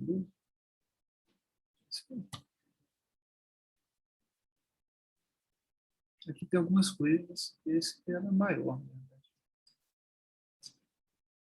Tem outro aqui também. Que é mais complicado. A questão é que, assim, de um ou outro, não é que é certo ou errado. Você segue uma lógica. Né? importante isso, você já se dá uma lógica. Então, ou você sempre usa seta, ou sempre usa igual, pelo menos. Tenta não mesclar isso no mesmo lugar. O pessoal aqui já está conseguindo fazer, pode começar a fazer também. Vou criar, então, o primeiro objeto. Vou colocar aqui meu nome. Vou colocar o meu nome. Vou colocar aqui, Rafael. Vou criar esse objeto. Vou dar Enter para pedir outra linha. Vou criar o outro objeto agora. Log da idade. Log da idade será log, eu estou com 36 anos, com 36. Log de 36. Nota que eu estou dando Enter, mas o R não está executando nada. Isso vai executar no final. Eu vou executar esse bloco por enquanto. Não, Rafael, log da idade de 36. Repare que não apareceu nada aqui embaixo. Normal, porque eu estou atribuindo um valor ao objeto. Bom, agora o R sabe que meu nome significa Rafael, log da idade significa o resultado dessa conta. É normal não aparecer nada, a não ser que eu coloque embaixo meu nome e depois coloco logo idade. Quando eu coloco o objeto assim, eu coloco print ao redor dele, o R entende que é para imprimir na tela o resultado, esse objeto. Isso é um conceito antigo de programação, né? Na época que a gente usava impressora, veja só. Aí ele imprime, só que em vez de imprimir no papel, ele imprime na tela mesmo, no console, né? Na tela. Mas eu não preciso imprimir necessariamente isso, para deixar assinado. Bom, já criei aqui meus dois objetos. Agora eu quero usar esse cara aqui chamado paste. Dá uma olhada no help dele, né? Lembrar como que funciona. O paste ele concatena textos, objetos em geral. Eu separo as coisas com vírgula. Vamos olhar os exemplos. Paste de 1 a 12. Olha só, isso aqui é mais preciso. 1 a 12 uns caracteres. Como será que a gente pode trabalhar isso? Vamos fazer alguns testes. Vou colocar aqui. Paste.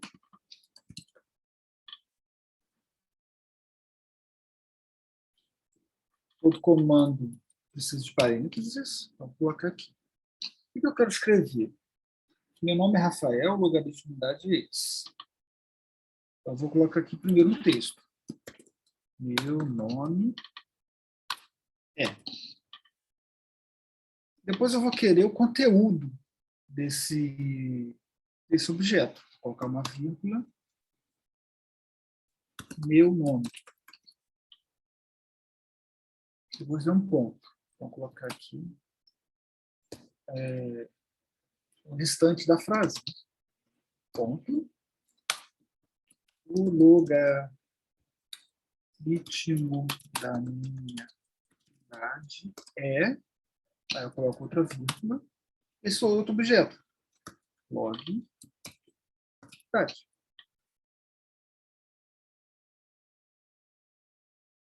E vamos ver o que vai acontecer. Meu nome é Rafael. O que ele está fazendo? Ele pega esse texto, junta com o resultado desse objeto, depois pega outro texto e outro objeto. Ele vai concatenando, juntando textos e objetos. E produz um resultado que é um texto. Isso que esse paste faz. Isso é útil para produzir mensagens, produzir resultados, funções, algumas coisas a gente pode usar isso.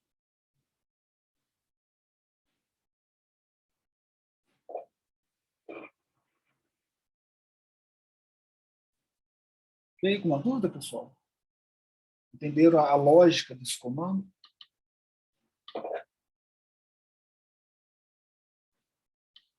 Ok, gente. Então, a gente já pode ir para o módulo 2 da aula, que é o de vetores, que foi uma introdução geral à linguagem R. elementos bem simples, comandos bem simples. E agora a gente vai estudar a fundo mais um tipo de objeto no R, que são vetores. Nível variável, agora vai ver vetores. A gente volta aqui para o Google Drive da sala. A gente vai abrir esse outro notebook chamado Vetores.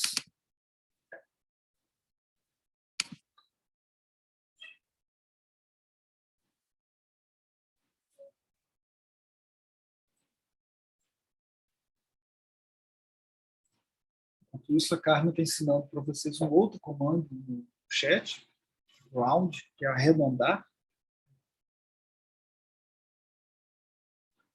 Depois vocês abrirem o notebook, podem vir aqui em File,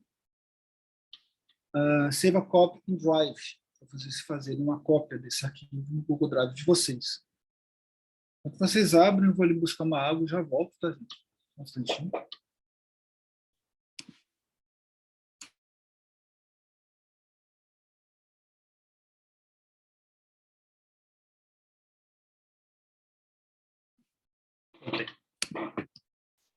Vamos ver então, os vetores. Vetor no R é um objeto que armazena uma sequência daquelas variáveis que a gente viu lá atrás. Como a gente faz um vetor no R? A gente usa esse comando C, de combinar coisas. Vamos executar essa linha aqui primeiro e vou pedir para imprimir esses X aqui depois. Olha só que interessante. O R, com esse comando C, é um comando bem curto, né? Uma letra, C.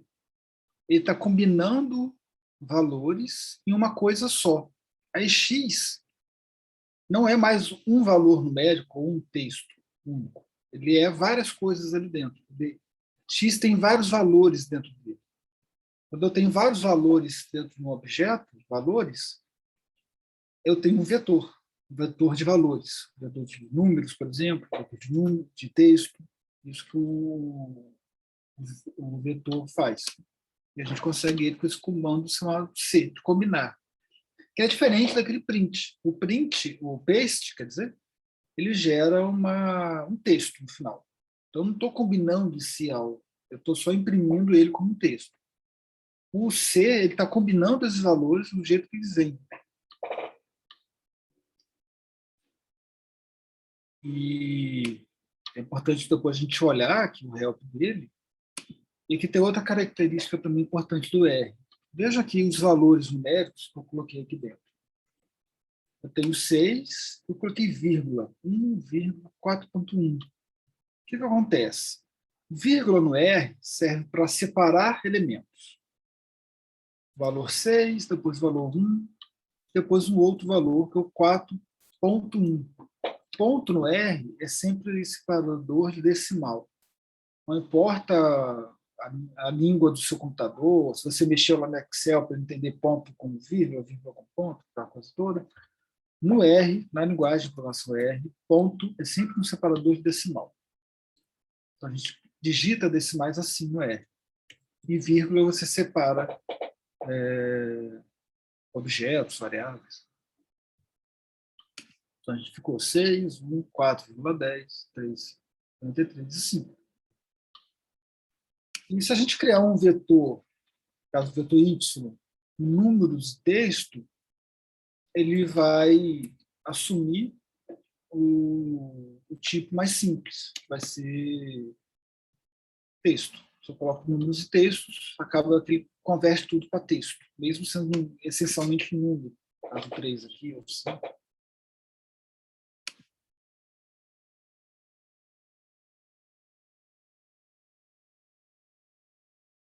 E a gente pode usar isso para armazenar sequências mais úteis, por exemplo, como quais sexos que existem, tem masculino e feminino. Aí eu posso depois fazer operações com esse vetor, sexo. Eu já sei quais categorias que existem para essa variável. Você pode pensar assim. Raça. Aí eu coloco lá uma sequência de cores e raças pré-definidas, e agora o R já sabe. Bom, tem essa sequência aqui. O que a gente consegue fazer com vetores? Vou criar um vetor, novamente um vetor de números aqui. Tem alguns números aqui, de 1 a 17. Se eu elevo um vetor ao quadrado, todos os elementos que estão dentro desse vetor seriam elevados ao quadrado. 1 ao quadrado, 1, 4 ao quadrado, 16, por aí vai. Se eu subtrair um valor de uma constante, o vetor menos a constante 10, x menos 10, eu vou subtrair cada valor do vetor a 10. Então, 1 menos 10, menos 9. 4 menos 10, menos 6, por aí vai. Se eu aplico uma função ao vetor, aí eu estou aplicando a função, na verdade, a cada elemento desse vetor. Então, já tem mais utilidade isso, né? Fica mais rápido fazer algumas coisas assim do que eu digitar log de 1, log de 4, log de 10. Já começou a ficar mais interessante isso. Comparações lógicas também são bem legais. Quais valores desse vetor x que são menores ou iguais a 5? Isso que eu estou fazendo aqui. Vetor menor ou igual a 5. Quais valores do vetor x que são menores ou iguais a x? Bom, o primeiro é, o segundo, o terceiro já não é menor ou igual, ele é maior. Aí eu já consigo aplicar uma mesma lógica a várias coisas ao mesmo tempo. Quais são iguais a 4? Quais valores de x são iguais a 4? Só tem um segundo.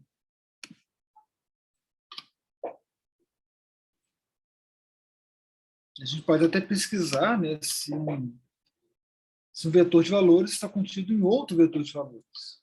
A gente tem agora x e y. Tem o x, que a gente fez ali em cima, e tem o y, tem esses 4. Quais elementos do vetor y estão dentro do vetor x? A gente consegue com esse operador aqui um pouco diferente, que é percentual e percentual. Quais valores de y estão dentro de x? Estão contidos por conjunto? O 4 está contido em x, o 11 não está contido em x. Não tem 11 dentro do vetor x. Então, assim, também é algo bem útil de escola. A gente pensa em conjunto. Está contido ou não está contido? E tendo vetores, a gente consegue também trabalhar já com algumas estatísticas. Então, eu tenho aqui uma sequência de números, novamente, e eu consigo calcular algumas estatísticas, como, por exemplo, a média. Qual que é a média desses valores? Qual é a mediana? Variância, desvio padrão? Ah, mas como exatamente o R calcula a variância? Aí digita em um outro bloco, né, aqui embaixo, por exemplo, interrogação. Aí o R vai te explicar, né, o que ele está fazendo aqui dentro.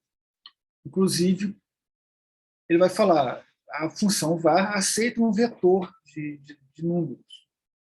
Não aceita texto. Ele vai explicar aqui que ele aceita e que não aceita. Valores mínimos e máximos do vetor. É interessante também. Qual é o menor valor que existe nesse vetor? Qual é o maior valor que existe nesse vetor? Ou se eu quero os dois ao mesmo tempo. Range. Aí vai dar o menor e o maior na mesma resposta. Isso aqui é um vetor, né? Um vetor de dois números. O resultado dessa função, range, é um vetor de dois números, onde o primeiro valor é o menor e o segundo valor é o maior. Aí eu já consigo fazer algumas coisas interessantes, né? Por exemplo, coeficiente de variação, o R não faz de fábrica. Ele não tem um comando. Coeficiente de variação. Mas, como a gente sabe como calcula, então eu posso fazer o desvio padrão de x dividido pela média de x.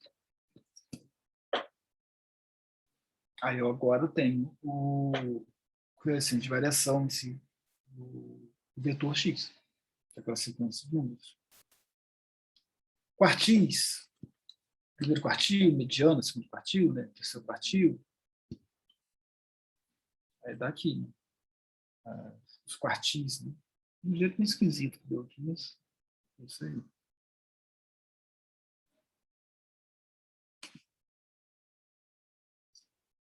Até 0% é 1, até 25% é 7, a mediana é 12, até 75% é 15, até 100% é 17. O primeiro quartil, esse cara aqui, esse aqui é o primeiro quartil, o segundo quartil, o terceiro quartil. E se eu quiser várias estatísticas, né, sobre esse vetor, eu tenho esse summary, que vai dar várias coisas ao mesmo tempo. O valor mínimo, essa estatística de posição, a média e o valor máximo. Isso não dá estatística de dispersão. Esse padrão, variância, que a gente obtém esses outros comandos que eu coloquei em cima. O summary é bem legal também para trabalhar com vetores, né? Sejam numéricos ou até texto, né? Vai formar numérico. Sabendo disso, tem um outro exercício, que é a gente vai usar um outro comando também chamado rnorm. Esse comando rnorm, ele retorna um vetor de valores aleatórios provenientes de uma distribuição normal, aquela que tem um formato de sino, né? Uma normal de média zero e padrão 1. Então, o que eu peço no exercício? Crie um vetor normal, crie um objeto chamado vetor normal, com 5.000 valores. Vai ficar assim o comando, né? Rnorm, n igual a 5.000. Depois a gente calcula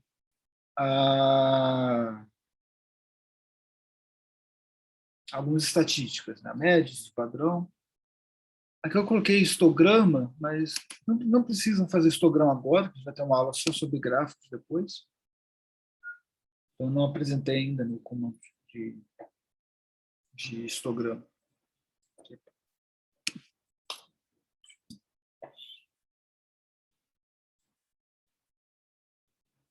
A gente faria isso. Vou colocar aqui no código, vetor.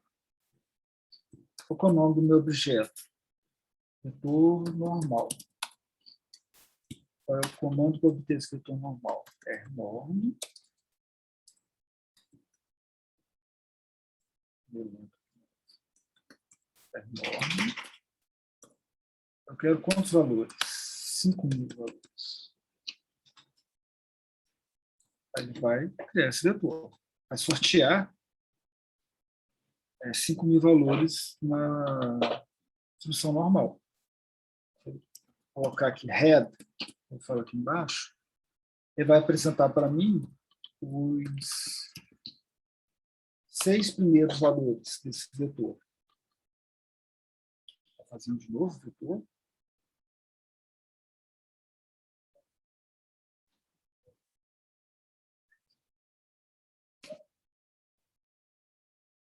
Aqui estão os 6 primeiros valores.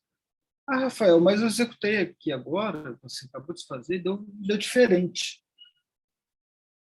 Vai dar diferente, é normal que dê diferente, porque ela retorna valores aleatórios. Então, cada computador vai dar um valor diferente. E agora eu vou fazer a estatística. Vou colocar aqui mais um bloco de código. Vamos fazer a média de vetor normal. Vamos fazer depois a padrão. Vetor normal.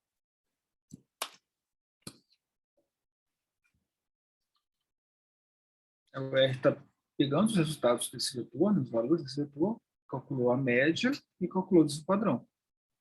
A média da distribuição era 0. Aí deu um valor bem próximo a 0 de média.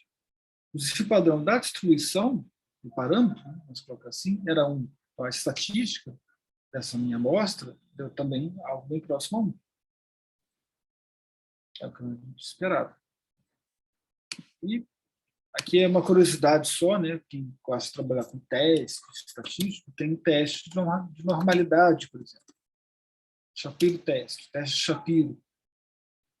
Aí vai dar um valor lá, vai executar o teste e vai falar se essa distribuição parece uma distribuição normal ou não.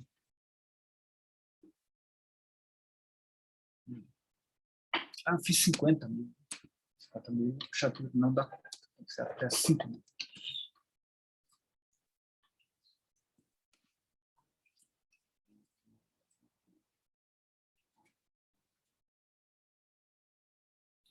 Agora para 5 mil. Aí, bom. O valor, né, 0,78, aceito, não rejeito, hipótese nula, é uma distribuição normal. Mas aqui o foco não é teste estatístico da gente, é só falar dos vetores. Então, foi só uma curiosidade mesmo. Alguma dúvida, pessoal? Tranquilo? A gente vai poder ir agora para o terceiro módulo, que são as matrizes. Não sei se vai dar tempo de falar do módulo todo, então a gente pode começar.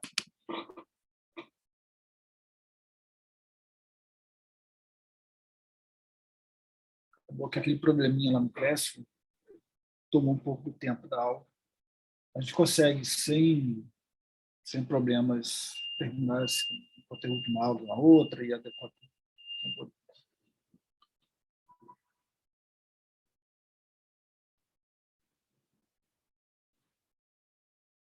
Novamente, né, temos um notebook novo, vocês podem vir aqui em File, Save a Copy Drive.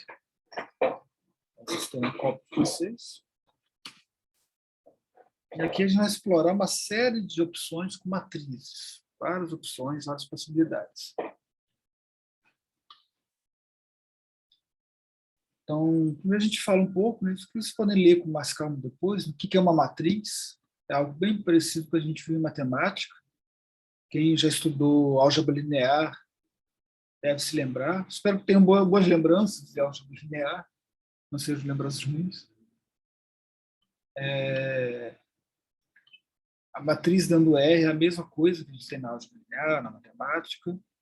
É algo que funciona através de índices por linhas e colunas.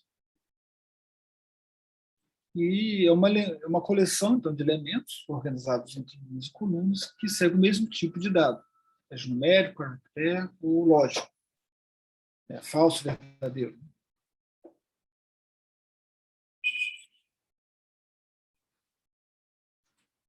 Uma matriz pode conter apenas caracteres ou apenas valores lógicos. Não dá para colocar número e texto na mesma matriz. Ele vai entender que é tudo texto. Então, é uma matriz de números ou uma matriz de texto. Não dá para ser ao mesmo tempo. Como a gente cria uma matriz? Tem várias formas de criar uma matriz. Uma forma é essa daqui. Bom, primeiro, o vetor, né, de 1 a 9. O que esse 2 pontos faz? Ele cria uma sequência. Eu quero os números que vão de 1 a 9. Então, põe 1, 2 pontos, 9. Ele vai fazer 1, 2, 3, 4, 5, até chegar em 9. Aí, o que o comando matriz faz? Matrix faz. Vou pegar essa sequência de 1 a 9 e vou fatiar essa sequência de forma que eu tenha 3 linhas. O número de linhas n row seja igual a 3.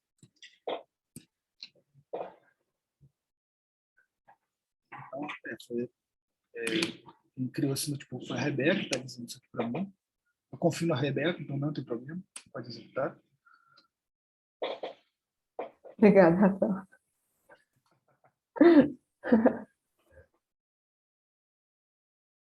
O que ele fez? Aquela sequência de 1 a 9, ele foi fatiando por essa ideia aqui. Eu quero 3 linhas. Então vai ficar 1, 2, 3, fatia. 4, 5, 6, fatia de novo. 7, 8, 9. Aí eu tenho uma matriz agora de 3 por 3. 3 colunas por 3 linhas. Como que a gente sabe a dimensão dessa matriz? Comando por dimensão. Dimension, dim.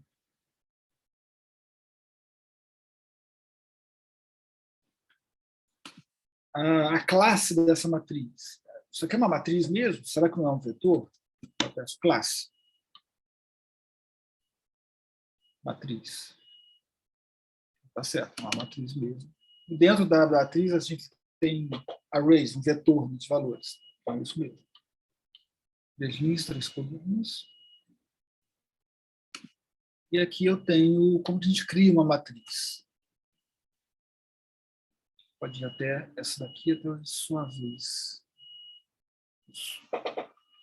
O primeiro passo é essa função matrix, né? Matrix, que eu falei em cima, onde eu tenho primeiro a sequência de valores que eu vou ter, que é esse dado, o nrow, que é o número de linhas que eu quero na minha matriz, o ncol, o número de colunas que eu quero na matriz, depois a lógica que eu quero usar esses argumentos. Se byRow for verdadeiro, então os elementos do vetor de entrada são organizados por linhas. Se false, são organizados por colunas. Então, como que eu vou fatiar isso? Né? Você vai ficar a sequência pensando em linhas ou a sequência pensando em colunas? Por exemplo, eu tenho aqui os mesmos valores de 1 a 9. Eu vou construir uma matriz de 3 linhas contendo os números de 1 a 9, preenchidos em linha. Vou colocar aqui byRow true. O que vai acontecer? 1, 2, 3, fatia. Essa foi a primeira linha. 4, 5, 6. Para de novo, foi a segunda linha. Que é diferente de colocar aqui embaixo, byRow false.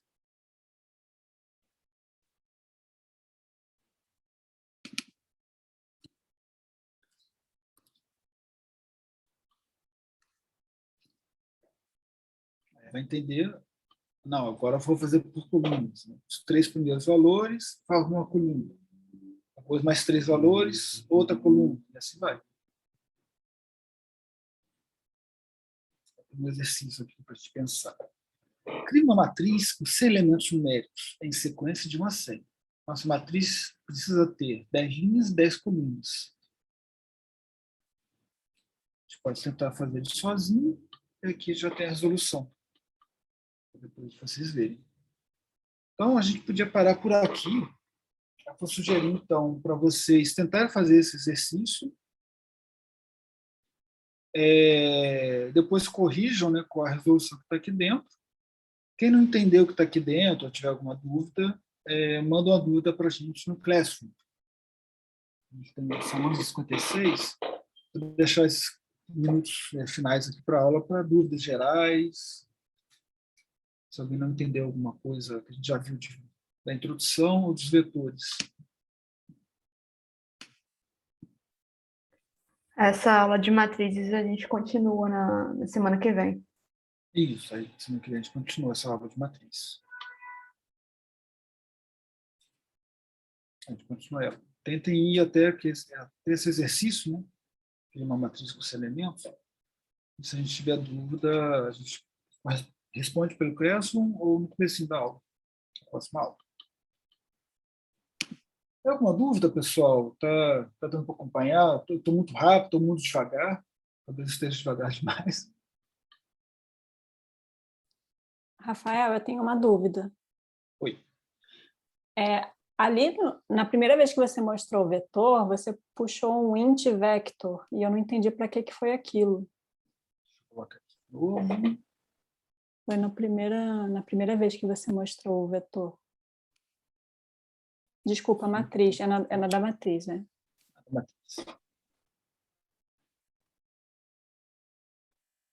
Acho que é o primeiro exemplo. É isso. Aqui eu criei um vetor, né, com esses valores. Eu acabei não usando aqui na função matrix, mas eu poderia usar. Posso editar aqui. Você substituiria o 2.9 por um int vector, é isso? Tá.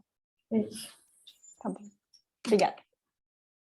Vai dar essencialmente o mesmo resultado.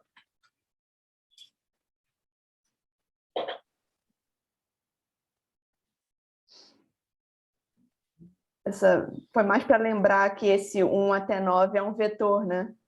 Dá uma relembrada da aula de vetor.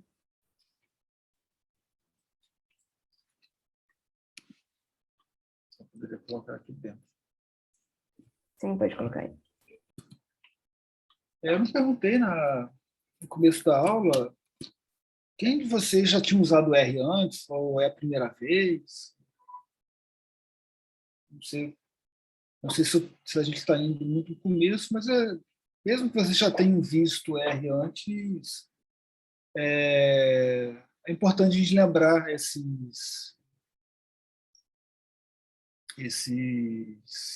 fundamentos, né? Às vezes a gente esquece. A matriz, por exemplo, é algo que a gente não usa muito na prática, as funções fazem para a gente. Aí é bom a gente lembrar, às vezes, como que cria uma matriz. Aqui no chat, a Angélica está falando que já usava o R. A Júlia pela primeira vez. A Lívia pela primeira vez. Só usava o Stata. A Doris começou a ver R no DataCamp, né, Doris? Doris estava contente com o R do DataCamp. Mas gostou, Doris, assim, do que você já tinha visto do DataCamp? A aula de hoje acho que meio que consolida, né, os conceitos. Complementou, quer dizer, para mim acho que tem que vir de 2 lugares e de formas diferentes para ir fixando, né? Porque não é algo que eu mexo o dia a dia. Então, queria agradecer, super organizado, o Rafael explicando com calma, pelo menos para mim está perfeito, não sei se para a galera quer que acelere, mas para mim está ótimo. A ideia é essa mesmo, de nivelar. Então, a ideia é que todos saiam do mesmo aprendizado, então, mesmo que fique um pouco lento para alguns, mas a ideia é que todo mundo saia. Uhum. Uma coisa legal é que a Gabriele, né? Gabriele Regina, está falando que ela já tinha usado o Jupyter Lab, mas ela estava meio que improvisando, né? Isso eu acho legal que no início da aula, Rafael, você deu uma ideia melhor do que é, né? Às vezes não fica claro para todo mundo quando vê pela primeira vez o Jupyter, quando vê os notebooks, né? O conceito, o que acontece por trás, né? O que acontece embaixo do capô. E você explicou essa parte, acho que foi bem legal também. Pessoal, se vocês tiverem dúvidas sobre esses conteúdos, podem colocar aqui no Classroom, coloca aqui no mural da turma. É melhor que vocês coloquem por aqui, né, com todos os alunos vendo, porque às vezes a sua dúvida é a dúvida de outras pessoas. Então, coloque aqui para todo mundo ver. Não tenho vergonha de fazer isso. Claro, se vocês quiserem mandar um e-mail para a gente, ou colocar restrito a gente, né, tudo bem, mas a princípio a gente pede que coloquem em geral para às vezes a sua dúvida de outras pessoas. Vamos medir 2, a gente pode ir já encerrando a aula. Vou ficar por aqui se alguém tiver alguma dúvida, mas a classe está dispensada. Bom, pessoal, então até a próxima aula. Obrigada, gente. Até a próxima. Olhem os exercícios, leiam o que está no notebook, revisem esse conteúdo que está ali dentro. Até a Obrigada, gente. Obrigada. Tchau. Obrigada, Tchau, gente. pessoal. Tchau. Até a próxima. Obrigada. Tchau, tchau. Tchau, tchau, gente. Boa tarde. Tchau.